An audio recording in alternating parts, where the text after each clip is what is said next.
Hey everyone, welcome to Otaku Talk. It's me, your boy, your host, OD, and today we'll be reviewing and analyzing chapter 1091 of One Piece. I'm gonna keep it real with you. This isn't my normal setup, and this isn't gonna be a typical review. Been kind of a long week, so I'm just gonna kind of peruse this chapter and just do kind of a quick review. So if this is your first time on this channel, or you've been here but haven't done so already, would greatly appreciate it if you could do your boy a solid and like, share, and subscribe. It would mean the absolute world to me. 頑張れそう頑張れ諦めないで口笛吹きさ歩き出そうよ Going now So we start off this chapter with basically Egghead Island at war with the Marines. We have the latest Pacifista model, I believe the Mark threes, and they are messing up the naval battleships. They're sinking them, and on top of that, they have the weaponized sea beasts, which are like bigger than the battleships, completely just tearing them down. There's even like I don't even know what creature is taking like a huge bite out of them. Now we have multiple vice admirals here as well. They are no slouches, and we see this one dude. I forget his name. He's got like the quadruple, quintuple uh like like what's it called? Like chins, and he does something called steam knuckle. And if you look at his fist, I was wondering at first if he was a Delphi user, but if you look at his fist, it looks mechanized. So I'm wondering if this was some kind of prosthetic gauntlet, kind of like Vi from League of Legends or something that was made for him. It also kind of reminds me of what like Zephyr had in Film Z. So there's that as well. We also see Doll. Of course, I remember her name, short and simple and sweet, and she immediately you know, takes out a pacifista. So once again, the vice admirals are here. They're doing what vice admirals do. Something I always found tremendously interesting about vice admirals was the fact that I believe, in my opinion, they have the biggest range of power in all of One Piece. And when I say that is, in order to quantify strength in One Piece, a lot of people typically will say someone is Yonko level, Admiral level, yada yada yada. And I've always felt like Vice Admiral level is super hard to like quantify simply because I feel like you can be like a beginner level Vice Admiral and you could be like on the bottom of the bottom and barely able to hang with, the forces of the world. And then you can have like super high tier admiral level, if not like higher up level vice admirals. One great example is Garp. And situations like that are different because Garp is someone that could have been an admiral but chose not to. But I'm sure that there are numerous other vice admirals that are on that level that for whatever reason just decided they don't want to be admirals, didn't get accepted to admirals, but they're right on that threshold. So that's just a little segue I wanted to have where I just wanted to talk about how, yeah, I know. You guys ever thought about just how vast the like window for vice admiral is? So there's that. So anyway, we have Vegapunk, Usopp, and the rest of the gang watching the situation. Vegapunk's freaking out because he knows that if Kizaru wants to, he can get there ASAP. So they got to figure this thing out. Uh, he feels really bad for Sentomaru because he knows Sentomaru is staying back to, buy him time. And he apologizes because, one, apparently Sentomaru has a really good relationship with Kizaru, and also is probably apologizing because he knows how big of a threat Kizaru is. So then in the late following panels, we see Kizaru fighting Sentomaru, and we see Kizaru using a light speed punch, or sorry, light speed kick. I am super excited for this fight, not the Sentomaru fight, but the fight with Luffy, because I've said this so many times in my videos. Kizaru is the admiral to beat for me. He is that guy. He has one of my favorite powers.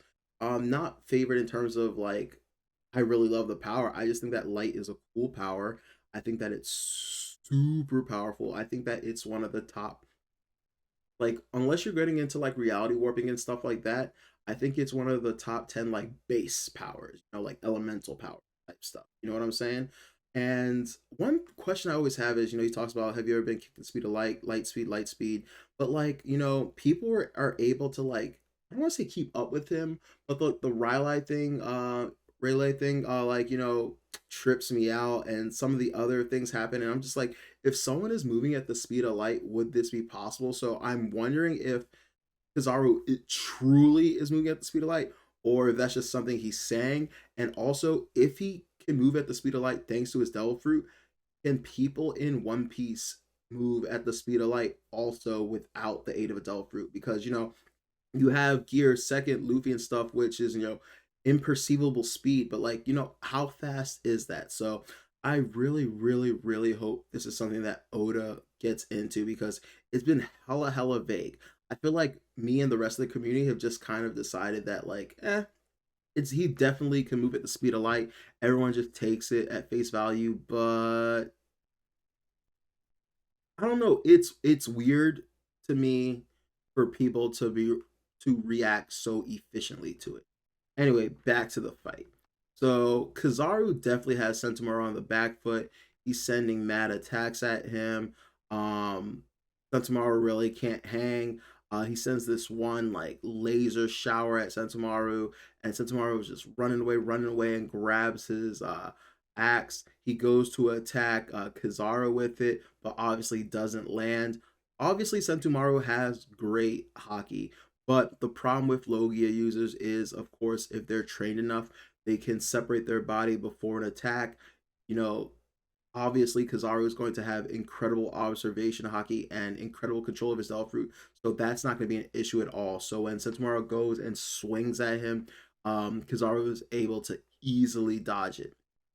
We're met with a flashback, and we find out that Sentomaru is another in a long line of just child prodigies that was super strong when they were a kid, and so they got recruited.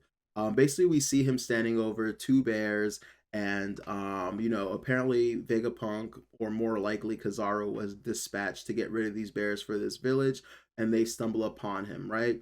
Sentomaru apparently got kicked out from this village, and he's like, "Hey, can I work for you? I don't I'm tough, I don't get hungry or anything, blah blah blah." And the funniest thing happens.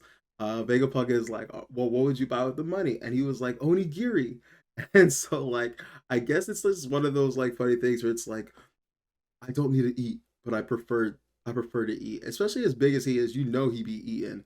So it was just a really really funny thing.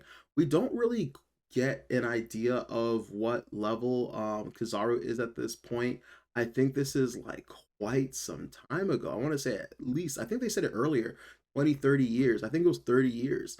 And so like, part of me just wants to just go down a rank and be like, he was probably a vice admiral, but it's more likely he was maybe potentially a rank even under and below that, especially if he's just going around dispatching like little animals for the navy, and maybe possibly being Vegapunk's escort.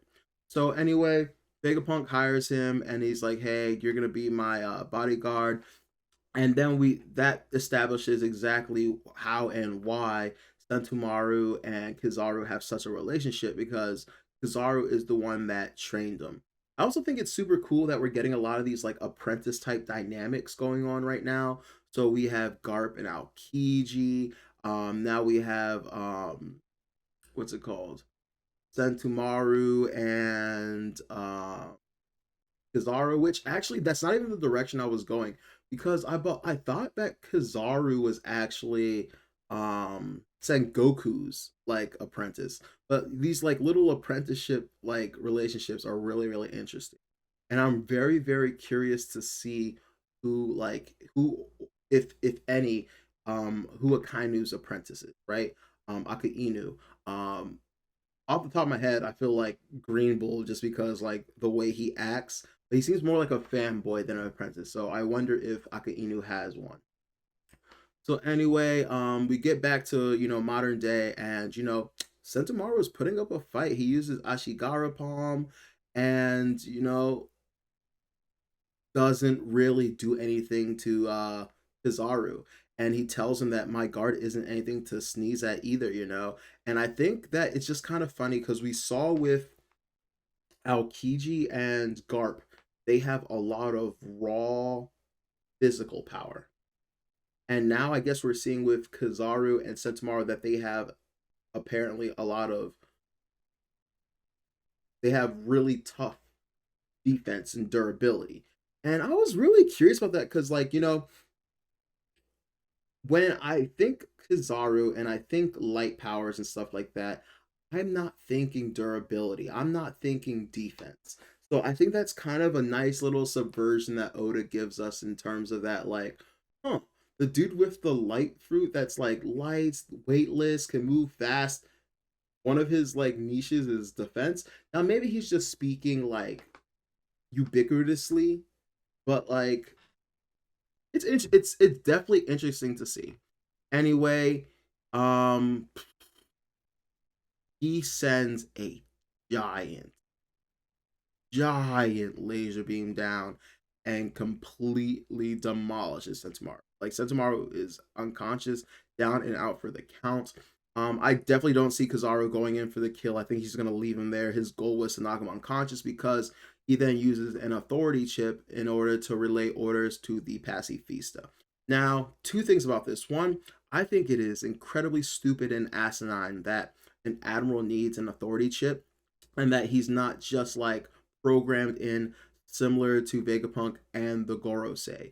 You would think that they would put his authorization maybe above Vegapunk under the Gorosei. The Emeralds are like the highest there is after, like, you got the fleet commander and then you got the commander in chief and then the fleet admiral. So you would think those two would be on the list. So I think that's kind of stupid. Also, on top of that, can you guys explain to me how he's able to relay these orders? It seems like what's the word I'm looking for? Not directly, like over the phone, like I is it just the pacifista or the seraphim that you have to order like directly in front of them? You can't do it over Denden Mushi or over transmission or something like that. Because I don't really see them in his vicinity. Maybe like he's talking to one or some or anyone or any of them within earshot, and then they're relaying it amongst the rest of them. But what I from what I can get, especially the way he says all pacifista units come in, it sounds like he's radioing them. So I guess that they're not as safe. The pacifista, when it comes to like giving them orders, aren't as safeguarded as the seraphim, which would make sense because the seraphim are way more dangerous. You definitely don't want them getting out of hand, but I do find it super interesting. Also, if Kizaru is able to what's it called, radio his orders in, and he has the lowest authority chip, why can't Vegapunk?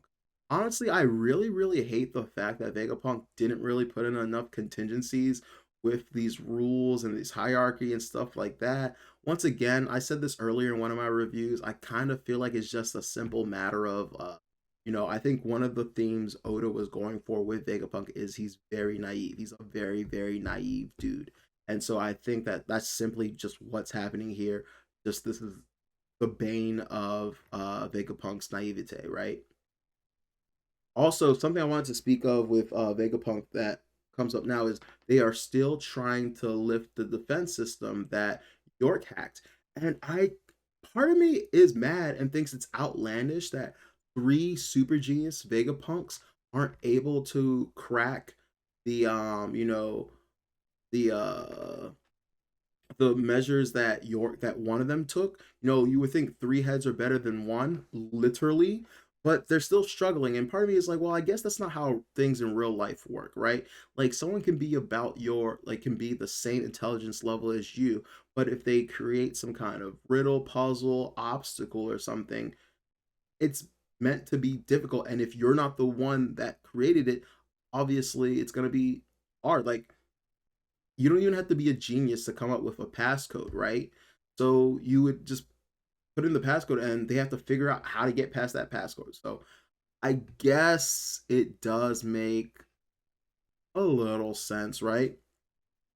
Anyway, another thing happened that really, really, really pissed me off. So while everyone is distracted, Lucci goes into action and tries to assassinate Dr. Vegapunk, right? First of all, you guys are fucking morons. I didn't mention this last review, but I thought it was super interesting how Kaku was the one that was like, "Hey, who are you talking to?" And I was like, "Hey, yo, Kaku, like, aren't you on his side? Like, why would you like blow up his spot?" Also, does Lucci not trust Kaku and didn't think it prudent to like let him in on the fact that like, "Hey, we're biding our time. We're gonna betray them soon." Anyway, that's not well, that's part of what pissed me off that like Lucci and Kaku were just able to roam freely and not like be locked up. Once again, that's something I'm hoping the flashback reveals, maybe like some trust was earned or something like that. Speaking of the flashback, I have been for like the last two reviews been like hella confident that we're going to get flashbacks. I was like 2 3 reviews ago. I was like, oh, the last two chapter that there's gonna be we're gonna get a flashback. Then no, I was like, okay, definitely last chapter flashback. No, this chapter I was like, okay, this has to be the flashback. No, so I'm like, are you kidding me? I mean, there's no way we don't get a flashback of like what happened during that gap with the Seraphim, right? There's no way, right? We have to get that flashback. And I'm talking about within this mini arc, not like down the road. So anyway, let me know what you think about that. I'm okay being wrong, but I think that's ridiculous if that's the case. Anyway, I'm a little bit upset with Sanji here because we've seen if you touch a bitch, if you fucking touch a bitch in front of Sanji, he is on it.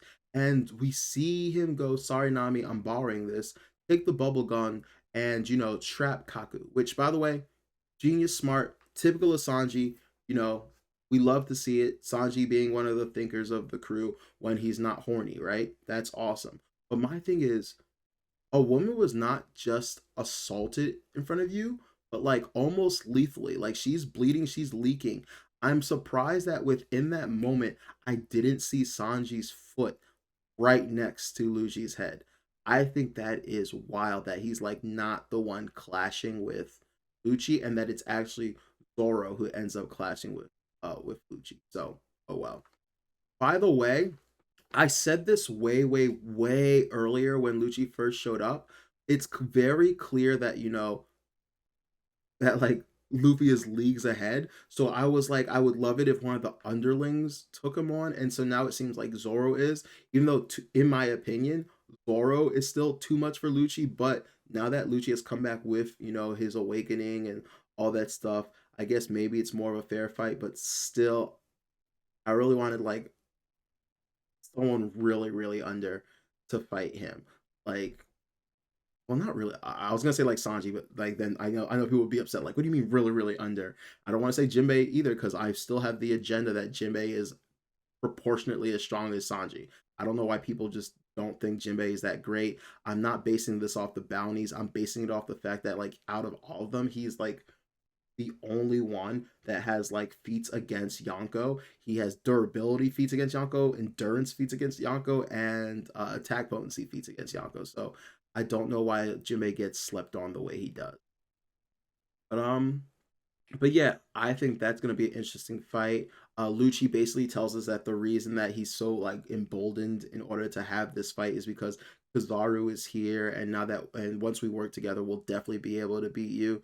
So whether he's very confident in Kizaru or very confident in his and Kizaru's abilities is very interesting. But I just think it's very, very like intriguing that he had the balls to pull this off now that he knows Kizaru is on his way. So I think that just speaks to how much trust, faith, and like, belief he has in the power of Kizaru.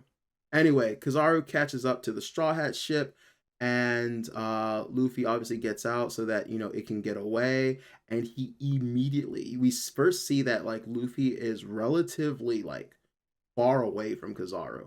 Like he is like several meters away, right? And then literally in the next panel, we have Luffy kicking the ever living shit out of him. I think a bunch of people are gonna say it's a Conqueror's coded kick. I'm gonna be real with you. I'm waiting for more information because I've been finding out recently that just because there's lightning doesn't necessarily mean that it is Conquerors, and that advanced Conquerors can have lightning as well. So maybe that's the situation here. But Luffy closes the gap on him. It almost seems like Kizaru was surprised, which is super weird to me for someone that can move at speed of light. You would assume he could perceive things at the speed of light too, and so that like this attack wouldn't have caught him off guard. You would think he would be able to dodge it. I don't know if the fact that he blocks the attack is just him trying to show off his durability, if it's him being caught off guard, because why not dodge or like let him phase through you? So very, very, very interesting circumstance. And I love how Luffy ends it with, "We're 100 times stronger than we were 2 years ago." I think people read into things a lot of times. Two things I want to talk about. One, people thought Luffy was shook last chapter. I thought that was idiotic. Luffy clearly is not shook. He was just stating that a really powerful person was coming. And I just think that he felt the level of Haki and knew that it was like a high, high level of Haki, as well as the fact that, okay, this is a level of Haki that threatens my friends. I think that was all it was. Also, I'm already seeing on Reddit people talking about like, oh my god, Kizaru's like durability is insane. He blocked Luffy. He's a fucking admiral, dude. Like if he couldn't block an attack from like Luffy, I would be shook. Now, maybe it would be cool if he was like, oh, that like stung a little or blah blah blah to give some credence to like Luffy's power, but like I'm not in any way shocked or surprised by this. But yeah, can't wait. So this looks like the penultimate chapter before the official fight of Luffy and Kizaru. I'm hoping this isn't a situation where they get interrupted and that they can actually fight, but it might be because right now the Straw Hat's goal is to escape and get to Elbaf, right? So Luffy right now is just trying to stall. Trying to stall Kizaru. He's trying to get the rest of the crew to the ship.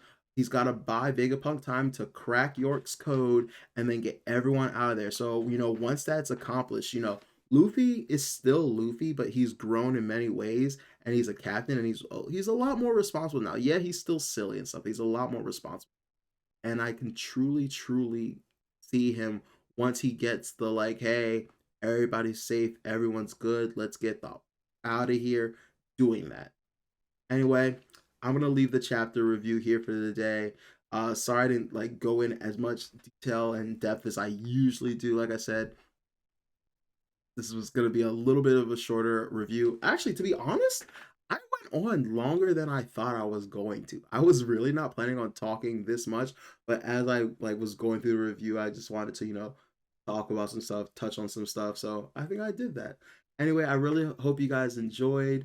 I apologize for the setup right now, but I made myself a promise to keep putting out content even when I don't feel like it, even when I don't have the optimal setup, and I'm staying true to that. So I'm proud of myself in that regard.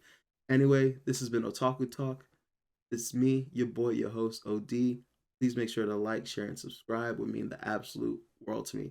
Let me know what you thought about this chapter. Let me know if you think I missed anything. Let me know what you think about my criticisms of Kizaru and his power, and whether you think I'm overrating him, or you agree he should be like OP as hell. Let me know if Sanji not immediately attacking the shit out of Lucci is completely out of character. Them trusting Lucci in the first place is out of character. Let me know if you thought Sentomaru was going to stand a better chance. And yeah, just let me know your thoughts in general. Also, I just thought about this now. I'm sorry, this is the last I'll mention it.